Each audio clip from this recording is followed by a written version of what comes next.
Assalamu alaikum wa rahmatullahi wa barakatuh, chers frères et sœurs. Le plus grand menteur est bien vivant, et il est quelque part enchaîné. Tu as bien lu.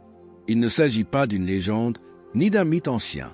D'après des récits authentiques du prophète, Dajjal, l'Antéchrist, existe déjà, et le retenu prisonnier sur une île mystérieuse, dans un endroit que peu d'êtres humains peuvent atteindre. Mais pourquoi est-il enchaîné? Par qui? Et surtout, où se trouve exactement cet endroit effrayant dont les compagnons du prophète ont eux-mêmes entendu parler? Dans cette vidéo, nous allons explorer les preuves fascinantes, des hadiths authentiques, des récits oubliés et même des théories géographiques modernes qui tentent de percer le secret du lieu où Dajjal attend, son heure. Avant de commencer, pensez à liker la vidéo, à vous abonner et à activer la cloche pour ne rien manquer. Partagez cette vidéo avec vos proches, car ces connaissances peuvent littéralement changer une vie. Qui est Dajjal? Dajjal, en arabe, signifie littéralement le grand trompeur, le menteur par excellence. Il n'est pas une force symbolique ou une simple idéologie, mais un homme, un être humain exceptionnellement dangereux, doté de capacités que personne d'autre n'aura dans l'histoire de l'humanité. Le prophète nous avertit dans de nombreux hadiths de son apparition imminente. Il l'a décrit comme un homme borgne, avec le mot kafir écrit entre ses yeux. Même ceux qui ne savent pas lire pourront le reconnaître s'ils ont la foi. Il accomplira des miracles en apparence, ressusciter les morts, faire pleuvoir, faire pousser les récoltes et même entrer au paradis et en enfer, mais tout cela ne sera qu'illusion. Sa mission? Tromper l'humanité, faire passer le faux pour le vrai, le mal pour le bien, lui-même pour Dieu. Ce sera l'épreuve ultime pour les croyants, un test de foi d'une intensité jamais vue.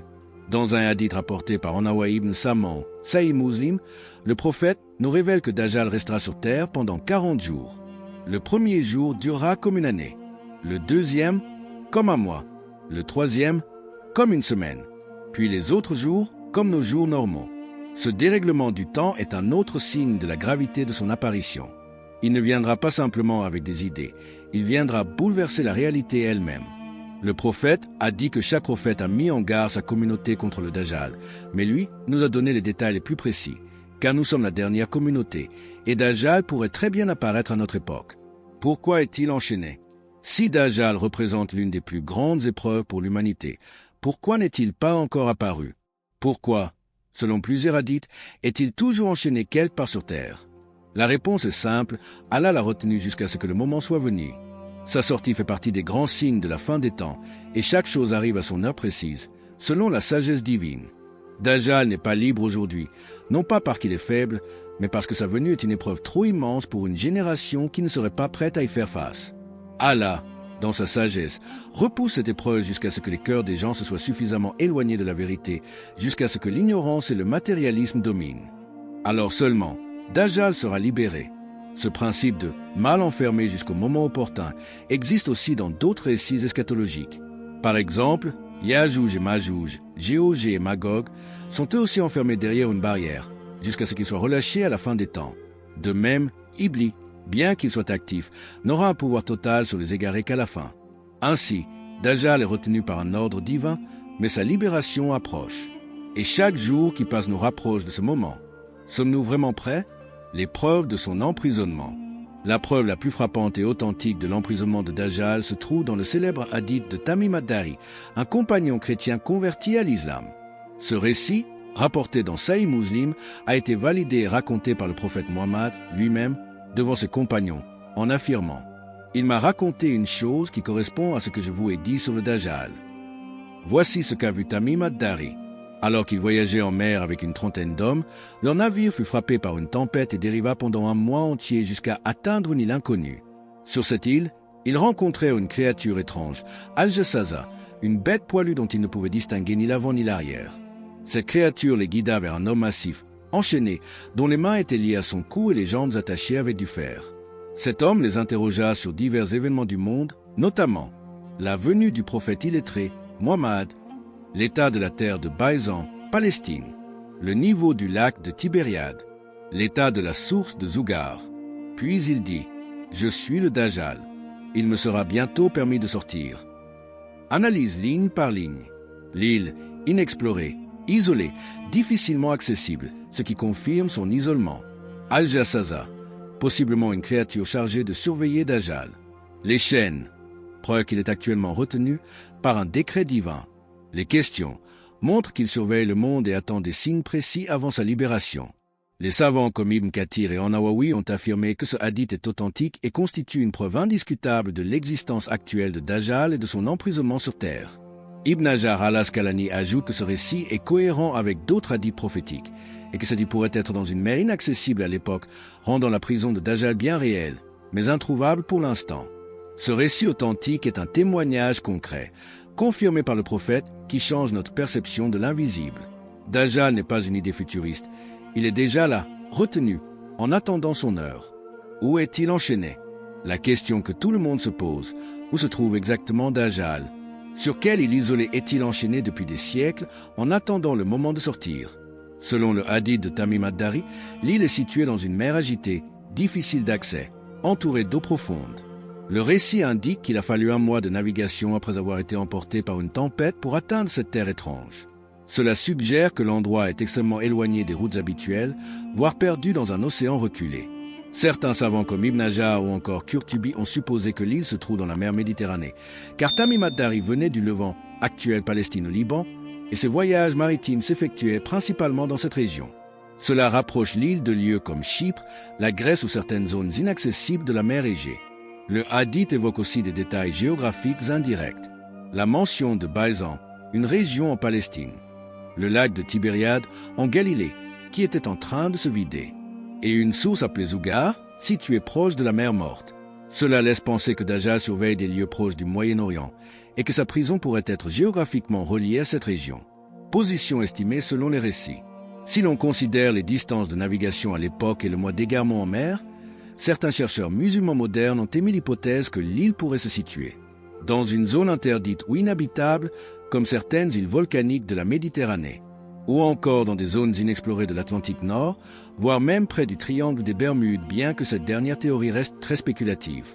Le fait qu'elle soit gardée par Al-Jassasa, une créature étrange, et que les compagnons n'en aient jamais entendu parler avant, indique qu'il s'agit d'un lieu hors du commun, invisible ou protégé du monde extérieur, peut-être même masqué par un voile spirituel ou surnaturel. Quoi qu'il en soit, ce lieu existe. Il n'est pas dans une autre dimension. Il est bien sur Terre, et le Dajjal y est enchaîné jusqu'à ce que le décret d'Allah le libère. Analyse géographique moderne. Avec les avancées de la cartographie, du satellite et des expéditions maritimes, de nombreux chercheurs et passionnés se sont demandé: peut-on localiser aujourd'hui l'île où Dajjal est enchaîné? Et si oui, à quoi ressemblerait-elle? Cartographie possible. En se basant sur le récit de Tamim ad-Dari et sur les routes maritimes connues à l'époque, plusieurs théories ont été formulées. L'île serait probablement située dans une zone isolée, au climat difficile et surtout non habitée. Elle pourrait ressembler à une île rocheuse, avec peu de végétation, souvent couverte de brume, difficilement accessible par bateau. Théorie moderne. Île grecque ou méditerranéenne, certaines îles abandonnées dans la mer Égée au large de la Turquie présentent des caractéristiques similaires, exemple l'île d'Antikythra. Ces régions étaient proches de la Palestine, ce qui correspond au trajet probable de Tamim ad-Dari. Zone nord-atlantique. Certains évoquent des îles inconnues ou englouties dans l'Atlantique Nord, où les tempêtes sont fréquentes. Triangle des Bermudes. Cette zone célèbre pour ses disparitions mystérieuses alimente beaucoup de spéculations. Toutefois, il n'y a aucune preuve islamique ou texte authentique liant Dajjal à cet endroit. Il s'agit surtout d'un mythe moderne. Critique des hypothèses. Il est important de rester prudent. Aucune carte moderne, aucune expédition scientifique n'a officiellement localisé cette île. Pourquoi ? Peut-être parce qu'elle est volontairement cachée par la volonté divine ou protégée par une réalité invisible, comme c'est le cas pour d'autres signes de la fin des temps. Le but n'est donc pas de trouver l'île à tout prix, mais de prendre au sérieux la véracité de son existence, telle que rapportée dans les sources authentiques. L'islam ne nous demande pas de localiser Dajjal, mais de nous préparer à son épreuve. Témoignages ou visions liées. Depuis des siècles, de nombreux témoignages étranges et récits troublants ont circulé à travers le monde. Certains parlent de marins perdus, ayant aperçu une île étrange, peuplée de créatures inconnues ou marquées par une présence terrifiante. Bien que non vérifiables, ces récits ont toujours éveillé la peur et la curiosité. Des explorateurs du Moyen Âge mentionnaient parfois des îles interdites, où les compas ne fonctionnaient plus, où le ciel changeait brutalement de couleur, ou encore où des sons inhumains résonnaient la nuit. Certaines descriptions coïncidant étonnamment avec la notion d'un lieu maudit ou protégé du monde. Au fil du temps, des phénomènes mystérieux sont aussi apparus dans des zones isolées. Disparition de navires sans explication. Bruits souterrains inexpliqués. Lumières étranges venant de la mer. Certains y voient des signes surnaturels, d'autres de simples phénomènes naturels mal compris. Mais dans le cœur des croyants, ces anomalies peuvent rappeler que quelque chose d'inhabituel veille, quelque part. Aujourd'hui, sur Internet, certaines théories contemporaines affirment que Dajjal serait retenu dans une base secrète, ou qu'il vivrait dans un monde parallèle, ou encore qu'il se trouve dans l'Antarctique. Ces spéculations, souvent inspirées de films ou d'histoires modernes, ne doivent pas être prises comme des vérités religieuses. L'islam nous apprend la prudence. Ce qui est confirmé par les textes suffit à nous mettre en garde. Chercher plus peut parfois nous égarer. Dajjal est réel. Il est enchaîné.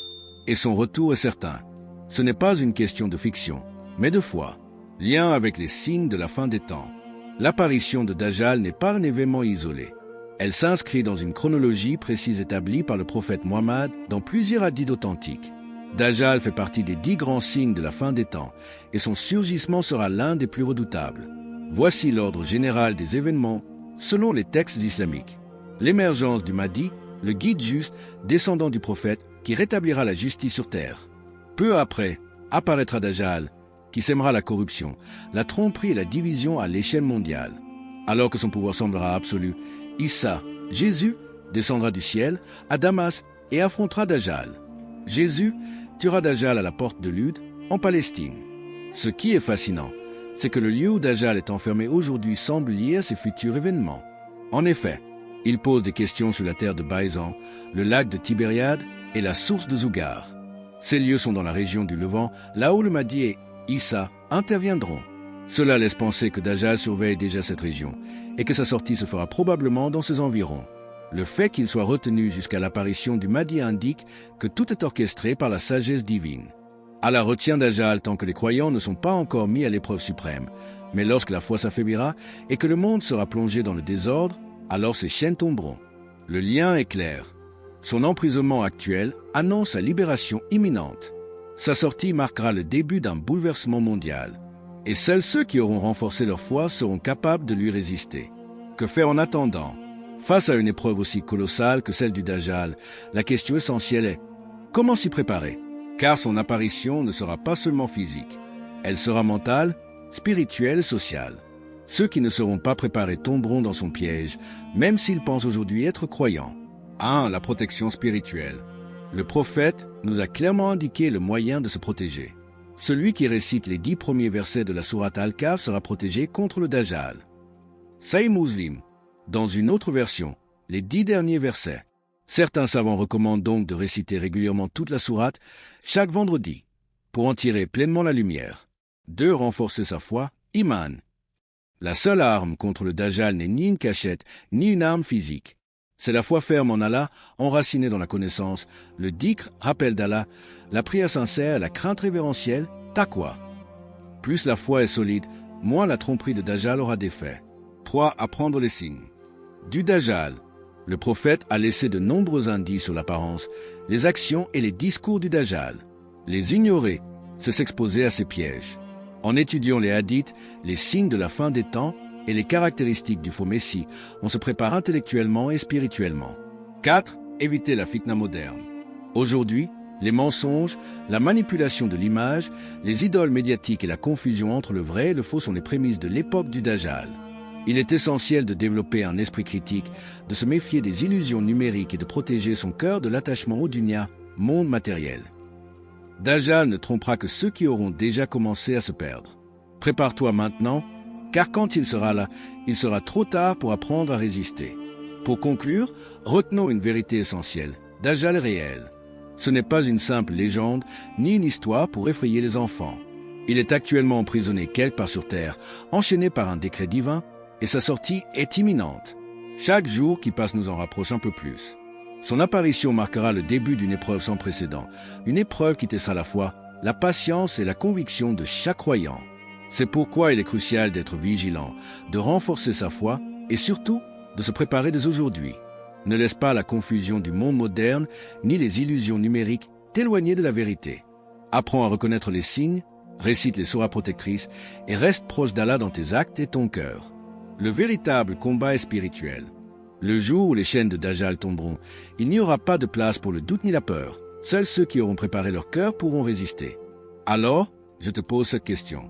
Seras-tu prêt le jour où ces chaînes tomberont? Réfléchis bien, prépare-toi et partage cette connaissance. Car la meilleure protection commence par la conscience et l'action. Si tu as aimé cette vidéo et que tu veux en apprendre plus sur les bonnes manières de communiquer avec respect et bienveillance, alors, like cette vidéo pour soutenir le message. Abonne-toi pour ne pas rater les prochaines vidéos. Partage cette vidéo avec tes proches pour qu'ensemble, nous puissions répandre plus de bienveillance. Merci d'avoir regardé jusqu'au bout. Dis-moi en commentaire quelle question t'a déjà mis mal à l'aise et comment tu aimerais que les gens communiquent avec toi. À très bientôt pour une nouvelle vidéo.